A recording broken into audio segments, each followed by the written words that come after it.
Quick shout out from our sponsor, Sheer ID. Are you trying to boost conversions to your Shopify store? Need to drive more customer loyalty? Get results fast by offering exclusive discounts to consumer communities with Sheer ID. Sheer ID helps verify students, teachers, military, first responders, and so much more of these groups. With Sheer ID, you'll get a verified match in seconds. You can spit out an exclusive discount for customers on the spot. Try speaking directly to a new customer segment with this verifiable identity without adding friction to the shopping experience. Continue to drive incremental revenue in the next 90 days post-purchase with more tailored messaging for your email and SMS campaigns. I personally tested ShareID to see just how easy it was to get set up, and I was pretty much ready to go in under 15 minutes. The onboarding was simple enough for me to follow as a non-technical person. Go to sheerid.com/Shopify and start your free trial today. Once again, that's sheerid.com/Shopify and start your free trial today. Hello and welcome to E-Commerce Uncovered. I'm your host, Matt Lady. Each and every week, I get to talk with and learn from enthusiastic guests, freelancers, agency folks, in-house marketers, and founders, all in an effort to help you bootstrap your D2C brand profitably. We got 2 episodes a week, which will have you staying up to date on the ever-changing industry and learning fundamental concepts and tactics to apply to your brand. Enjoy the show.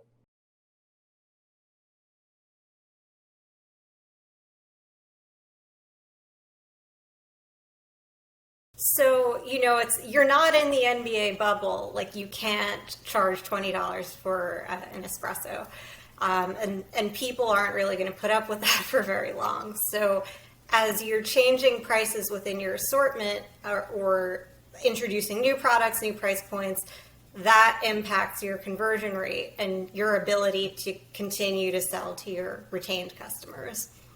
Okay, so we have the actual product, and then that's step one. We have the price of that product and new products and how those might relate or not to each other, and how that might change who your customer ends up being. Okay, what is step 3? What's the next thing? So the last one is what I call the hot item problem. And this comes up more than you might think. And I think the best coffee shop analogy is the cronut. Like, are you familiar with the cronut? No, it sounds familiar, but no. Yeah. It's a croissant donut that was invented by this bakery in New York City, and people would line up around the block to eat this cronut. And I think they'd only make 500 a day. And if you didn't get it, you're out of luck for the day. Okay. So the hot button item is the cronut.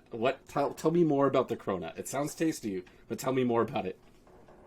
So I've never actually eaten one, but the cronut represents anything within either your assortment or your marketing strategy that becomes like a runaway hit beyond your wildest expectations.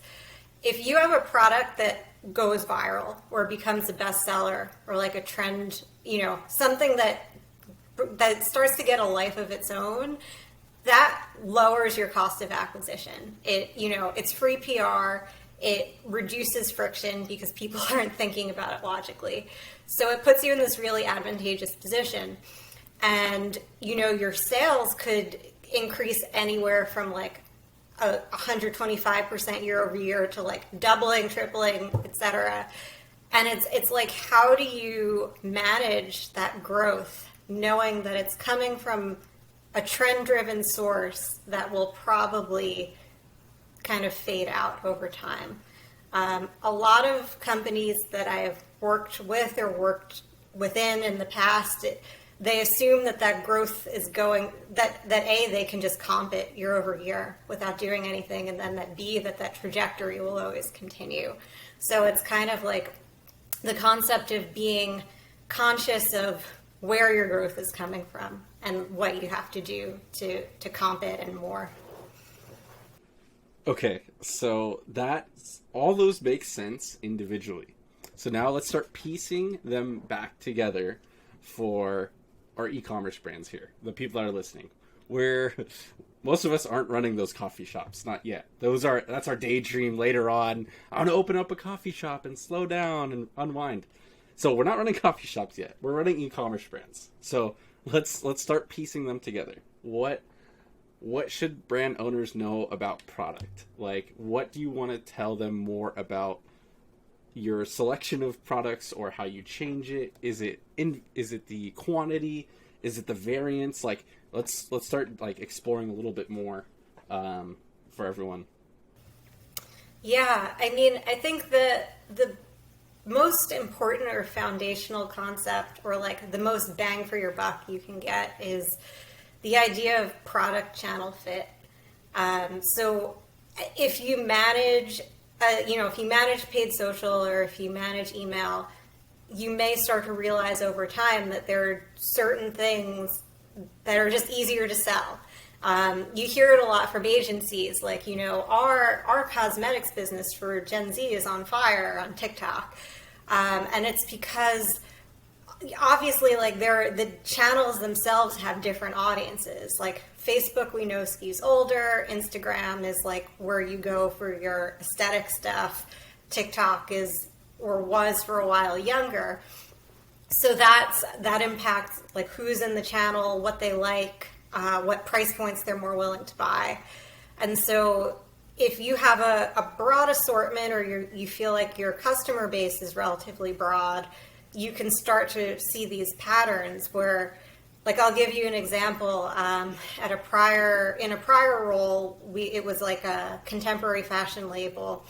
I knew that within Facebook, Instagram advertising, we could always sell like brightly colored or print pattern type, dresses and tops, as long as they were priced between $200 and like $450.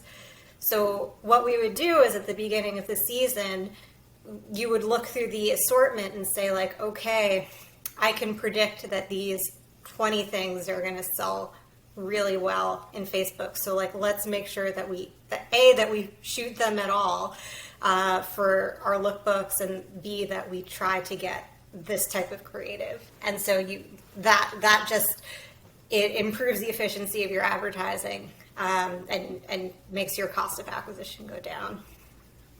Okay, awesome. So, and I think it's important for me to note and clarify for myself, but others perhaps, is that those 20 items that you picked knew that would work on Facebook and Instagram you're saying is probably not the same 20 that work on TikTok or YouTube or these other channels. Is that right? You're saying, like, you have to acknowledge product channel fit, not product market fit necessarily at certain points, right? Right. I mean, you can think about different advertising channels in two ways. It's like, if you're really like sharpshooting, trying to do customer acquisition, hit the lowest CAC you can, that's one part of your strategy. You put the product will work in the channel. There's also the idea of just like building awareness, or trying to build an appetite for something new that you think could be successful in the future. You can run those things in channels where there may be less of a fit, not a complete misfit, but know that you have to set your expectations differently. And that's where this stuff really starts to come into play for marketers, because decisions that merchandising make, it has a lot of impact on your ability to hit your goals. So it's all about like predicting how the decisions will impact you, and then communicating that ahead of time. So it's not like, surprise, we can't hit our numbers today. Yeah. Okay. Yeah, no, that's super interesting, and something that is talked about, is discussed, but probably wasn't as clear as that. So I really enjoyed that part of it. And so moving on now from product a little bit onto pricing. So we have the products, we have the channels. Like, how can either media buyers and agencies, service providers, or brand owners and operators, like, how can they better work together on pricing? Is it something that one or the other should own? Is it a collaborative effort? Is it 60-30 or 60-40, I guess? Tell me a little bit more about pricing when it comes to this. Yeah, I mean, I always call product and pricing the forgotten P's of marketing, of the 4 P's. And I think in an ideal world, those decisions would be more of a collaborative process between marketers, be they in-house or agency, and whoever else is kind of managing those decisions. But it's a little tricky because there are obviously, like, there are financial impacts tied to those decisions. So it's the first step in the process is kind of like making sure that all of the parties understand almost how, like, the P&L or the unit economics of the business are structured, which could be a big ask in a complex business, like, don't get me wrong. But where pricing really comes in is it's in your ability, it's basically like, how easy is it going to be to sell to your retained customer base? Like, your first order that a customer makes gives you a lot of information on what they like and what they're willing to pay for it. And that doesn't really change dramatically over time at scale. So you can think of each order as kind of like a ticking the box. Like, you have this audience of people who are willing to pay $20 for your product, willing to pay $40, willing to pay $100. And as you're releasing new products or running new offers, you know, if they don't fit into those buckets, those people aren't going to buy. So it makes your retained base either easier or harder to sell to. So then as you're making forward-looking decisions and kind of changing things around, you have to view it in the context of, like, is this something that will appeal to my base, or is it something that's going to require a lot of customer acquisition to drive adoption of? Hey there, just wanted to take a quick second to shout out my other show, Brand Builders. Twice a week, myself, Tom Brown, and Richie have conversations, brainstorms, thinking out loud, reactions to latest news, posts, updates, share stories and insights from the ups, the downs, and all the way arounds in building our brands, our careers in e-commerce. We try to keep it light but try to provide value, try to be real, and try to provide some mildly funny and spicy takes. So that show, once again, is Brand Builders. That's on Spotify, Apple, and on the High Key Geek YouTube channel. Once again, go check out Brand Builders. Okay. No, that makes a lot of sense, but I want to make sure that I'm understanding you. So, if my coffee, and it's a pound of coffee now, I'm selling e-commerce. My coffee shop went D2C, and my pound of coffee is $30, and I all of a sudden introduce a 10-pound bag for $125. That's very different from $30, right? Like, are you saying that based on your initial products and pricing decisions and the customer's response with their wallet and with their credit card, with Shop Pay and Affirm and all this stuff now too, but are you saying that you, when looking at new products to bring on, you should consider, and it's not yes or no, it's not right or wrong, right? It's, if you're going to add a product that's similar priced, you may have less friction and be able to acquire customers at a similar or more predictable rate. Is that right? Versus this new big $125 10-pound bag of coffee, which I don't even know if they make, but like, that's a whole different, like, audience segment, right? That's a whole different person, right? Yeah. Well, I think your example is really interesting because to me, that's not a cut and dry case where I could say, you know, it feels like the 10-pound bag isn't going to go over well because if people like the 1-pound bag, they might want a 10-pound bag, but it's like, well, what would they be willing to pay for it? And that's where you can start. I mean, that's where developing processes to kind of speak regularly with your customers or survey your customers are really important, because you can start kind of floating some of these ideas by your own customer base before you go out and decide to like buy 1,000 10-pound bags of coffee. Right, right. So using talking to them, listening, surveys, just trying to get on calls even with some of your more loyal customers, just getting initial data points before making that big investment. And it's like, oh, it's still coffee, but it's also way more, and it's way different supplies that you need to, like, you know, the bags and all that. So that actually impacts a lot more than one may think on the surface. So, okay. So it's not as cut and dry as I tried to make it out to be, which is good. I don't like being right all the time. I like... Well, there are some cut and dry cases, but that one was a more nuanced one. I mean, I think where I've really seen this a lot is like a lot of my career experiences in fashion, which is the product assortment turns over relatively quickly, and there isn't a lot of evergreen product. So you have some organizations within fashion that are more balanced between, I guess, business interests and creative, where they'll try to develop that evergreen strategy. And then you'll have others where it's like, well, I'm bored of everything we've done in the past, and this is what we're doing now because it interests me. But I also want us to grow 20% year over year and rely heavily on a retained base. So that's kind of an extreme example, but it's like those are the scenarios where, as a marketer, it's helpful to bring some of these concepts into your strategy. Yeah. That one is definitely makes more sense. And could be adopted more. Okay, so we got the product, we got the price, and now this hot ticket, this hot button item, the cronut. So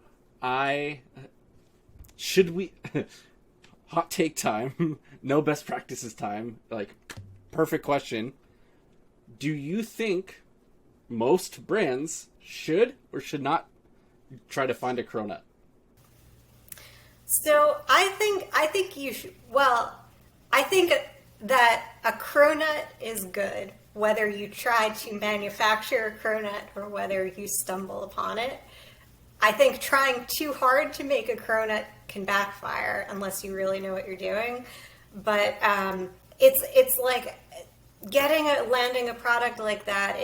It just like greases up your P&L and everything becomes more profitable.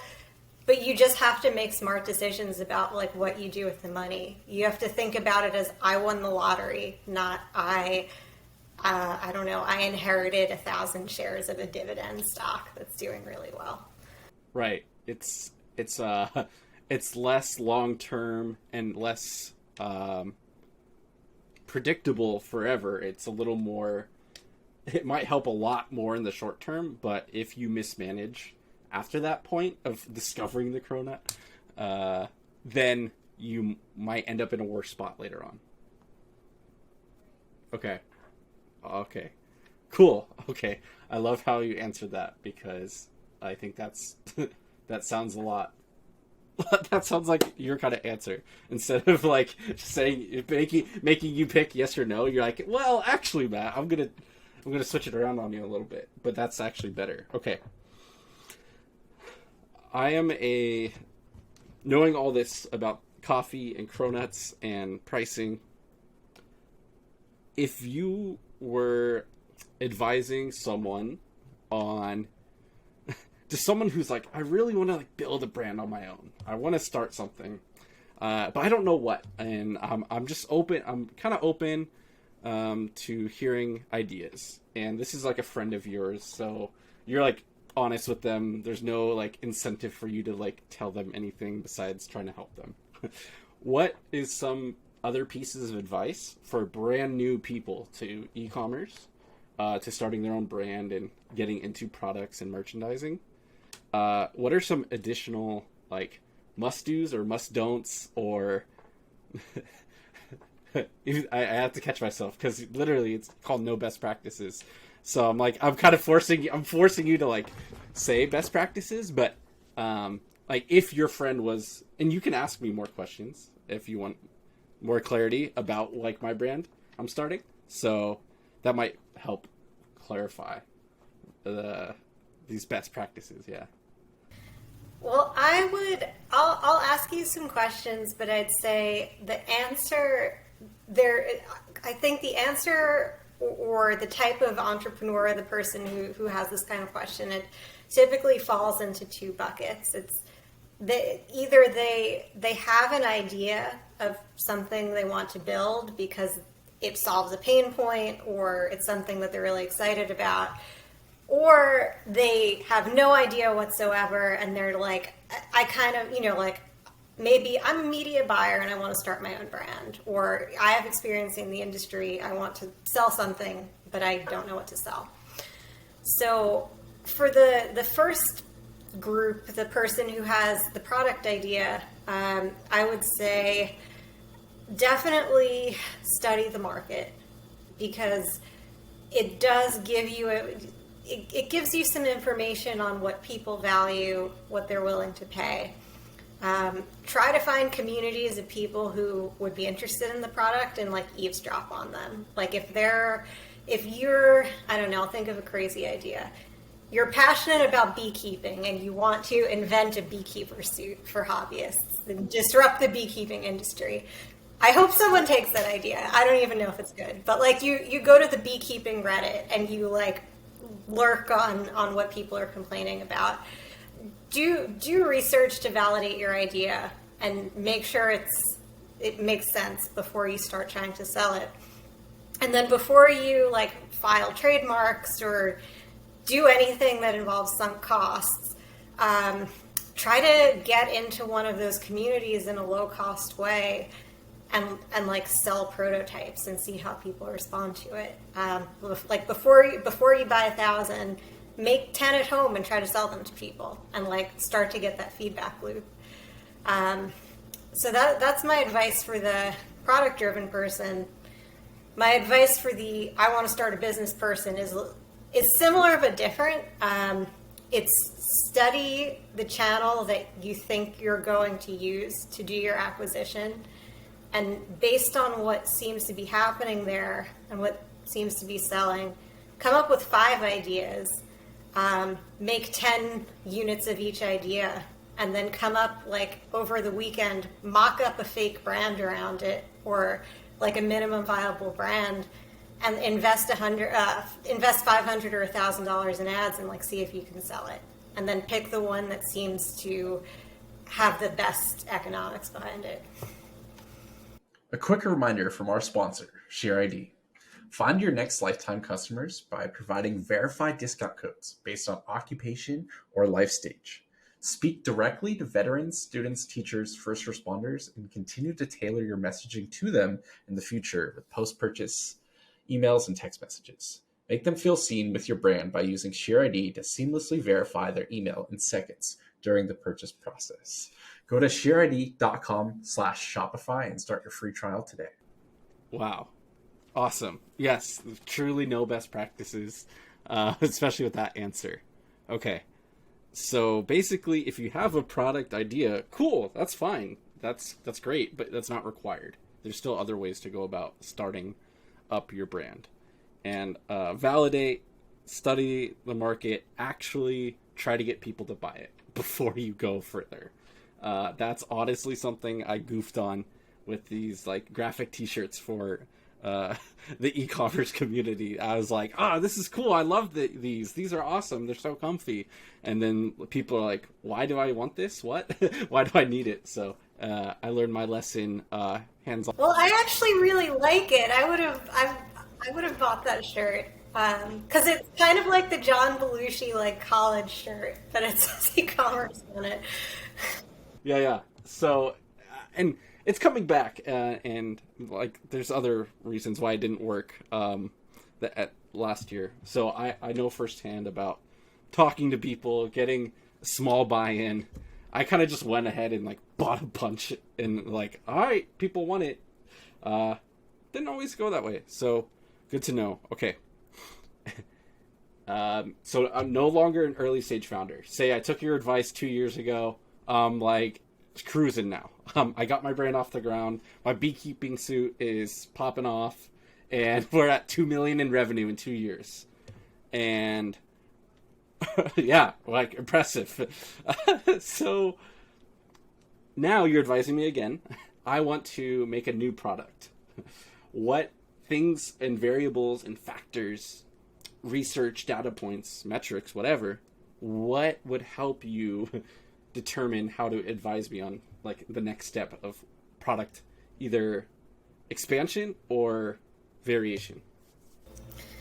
So I think it's always good to at least start with some ideas or hypotheses, and as long as those hypotheses are kind of like logic driven, you're not going from beekeeper suit to surfboards or something. You're like, okay, I think I know that my customer is a beekeeping hobbyist. I'm a beekeeping hobbyist.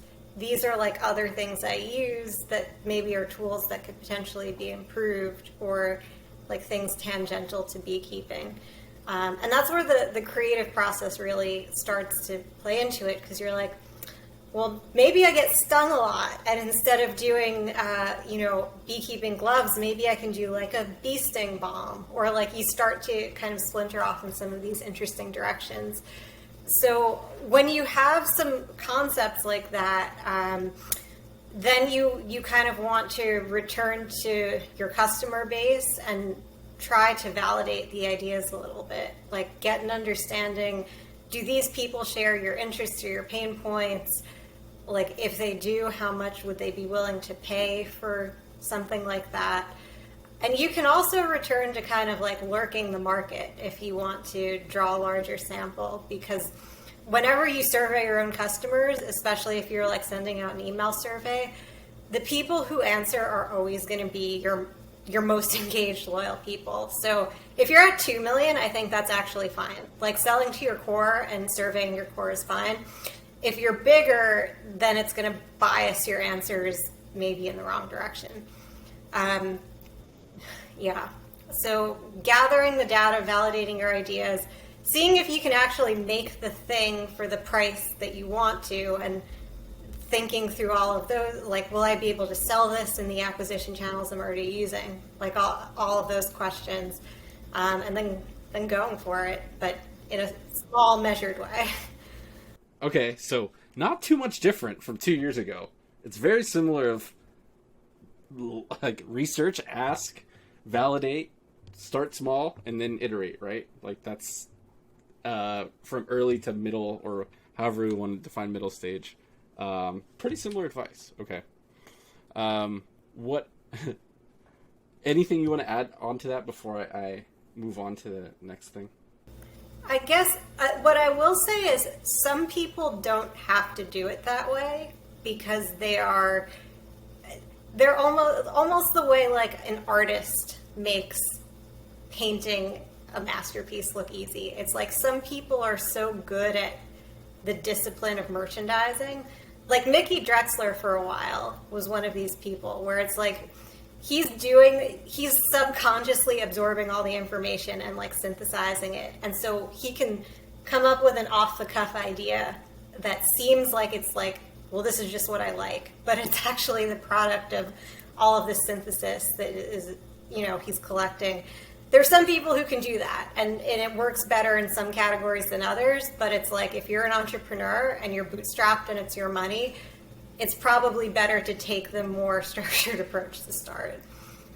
Yes. Okay, that's a great point, and it's more on the operator to determine their level of risk acceptance or aversion.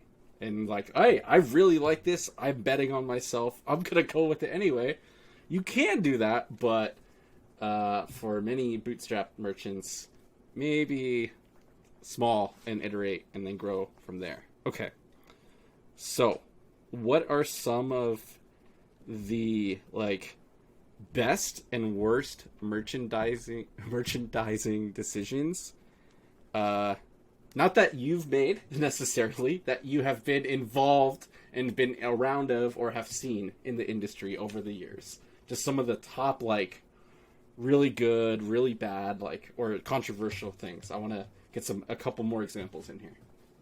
Okay, so I'm going to disappoint you again by saying that what I'm about to describe is basically a decision is only bad if you don't plan for the likely outcome.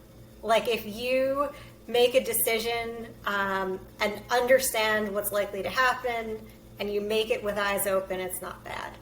But something that I have seen multiple times is it's this idea that repositioning a brand is a growth strategy, which is not true. Brands like that are owned by LVMH and Kering can make it look like a growth strategy until you read their financial documents and you see how much money they invest in marketing to make these repositionings pay off. But I've been in at least 2 situations where the decision that comes from merchandising or product is like, let's take this brand in a new direction or a more youthful direction. And the byproduct of that is we're going to discontinue a lot of styles or fabrics or fits that have been popular in the past. And the new product we're putting out, it's like not necessarily going to appeal to our retained audience. And by the way, we don't fully understand how acquisition and retention are at play in our customer file. So we're a business that really depends on retained customers, but we're going to like make decisions that are going to nuke our customer file essentially. And we're also going to plan to grow 10 to 20% year over year because remember, this is a growth strategy. Like now we're going after Gen Z or millennials and like they're not going to be able to keep their hands off this stuff. So it never plays out that way because typically it's like when those decisions are made, there's not the understanding of what it will do to the retained customer base and the marketing spend to do the acquisition to make up the gap. Like it just isn't there. Okay, got it. So while you're trying to expand and reposition and capture a new or different customer segment with new product, that is a larger investment and bet, right? It's not just the new product cost. It's like you said, potentially removing or discontinuing the old product. So you might not only lose your current revenue, but you also might not be able to gain as much, right? Is that kind of what you're getting at, or how I kind of? Okay, cool. Yeah, and repositioning is honestly like sometimes necessary. Like it's the classic conundrum of business. Like I'm a cable company and no one's appointment viewing anything anymore and everyone's cord cutting. So like, but all my money's coming from cable. So like, what do I do? Well, the answer isn't to just stop selling cable. It's like you have to do both at the same time. And in order to survive and pivot and make that change, that can take a lot of time, that can take a lot of capital, that might be new talent or new roles that you don't currently have. If you're selling cable and you need to get into connected TV, all of a sudden, might be a little different skill set and talent you need. So a lot more costs potentially associated. So I think that's a good example. So yeah, Alex, I wanted to start wrapping up. So I wanted to start. This is awesome so far. This is amazing. What do you want to tell the people? However many people are listening right now. Like, what's the last 1 or 2 things that you want to get them thinking about, get them to consider, or questions to ask themselves when it comes to merchandising? And again, maybe for context, we're coming into holiday season.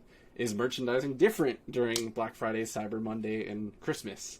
Like, would you give different advice?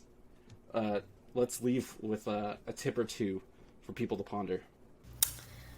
Yeah, I mean, if we want to talk specifically about holiday shopping season, like I guess my broad advice for any scenario, the closest thing that I can come to a best practice is whether it's customers or channels or products, it's always beneficial to understand not just the impact on your business today, but like who are the people that are coming in through those products or those channels, and is their behavior, does it align with where you want the business to go in the future? Like whether you view your business as something you're trying to flip in 5 years or something you're trying to pass down to your grandchildren, it's like there always needs to be a narrative behind what you're doing. So you understanding product decisions, marketing decisions, the customers, like, does it align with your narrative? Thinking about that specific to holiday, a lot of brands do the bulk of their customer acquisition during the holiday period. And it's partially because, consumer behavior wise, people are just more willing to shop at that time. And partially because I think maybe 5 years ago, like, costs were just lower, although that's not really true anymore. So you have all these holiday customers, and like time and time again, what I've seen is when you analyze lifetime value of customers acquired by month or in different periods, controlling for other factors, the customers that you acquire in holiday are just like less likely to come back, and less, if they do come back, not spend as much or not be as profitable. So my thought on holiday is it's become very hyped, very high stakes. Think about if that's where you really want to be doing all of your customer acquisition. And maybe what I just said doesn't apply to your business and your holiday customers are your best, but like really analyze that. And if that's true, start to back away from it and think about other periods during the year, other things you can do to drive spikes in acquisition. Cool. So maybe less, let's just do a big sale and like get clear inventory and get cash back. Maybe it's we're sitting out. Some brands started to do that sort of thing, and it's for like moral, social, environmental, whatever the reason for these brands. Some are sitting out. Some brands really lean into their like birthday, or like they try to create their own holiday to create that hype. So those are some other ideas besides just 40% off on Black Friday, before you just jump right into that. So, okay, that was a great way to end and a great way to wrap, because it is getting quite near holiday, and start thinking and planning ahead. Alex, what do you want to point people to if they want to learn more, they want to talk to you, they want to ask questions, they want to read your awesome newsletter? Where do you want to point them to? So I have a website. It's called nobestpractices.co.co. And you can sign up for my newsletter there. There's a link in the footer. Newsletter only goes out twice a month, so I won't bomb your inbox. And I'm also on Twitter at Hey It's Alex P, not G, because after I got married, Hey It's Alex G was already taken, so I never changed my Twitter handle. But, always open for a conversation on Twitter. Hey, it's Alex P and nobestpractices.co. Those links will be in the show notes and in the social posts when this episode goes live. Alex, thanks again for your time. Really appreciate it. And everyone else, have an awesome day. That's it for today. Thanks so much for listening to this episode. I love being able to do this, continue to learn and meet people in this industry. Every rating, review, and episode you share with a friend means so much to me, as I'm bootstrapping this show as part of my media brand, High Key Geek. If you haven't checked out my other show, Brand Builders, you should. It's with myself and Tom Brown and Richie Machiko. 2 times a week, we talk in a much more casual setting, and we think out loud, we brainstorm, and we share our lessons as we continue to operate and run businesses in the D2C space today. We're not we didn't exit. We didn't just consult and advise now, and we're in the trenches as we like every day still. So we're learning in real time and sharing it with you as we go. That's Brand Builders on High Key Geek YouTube, Spotify, Apple, or wherever else you find your podcasts. Catch you next time.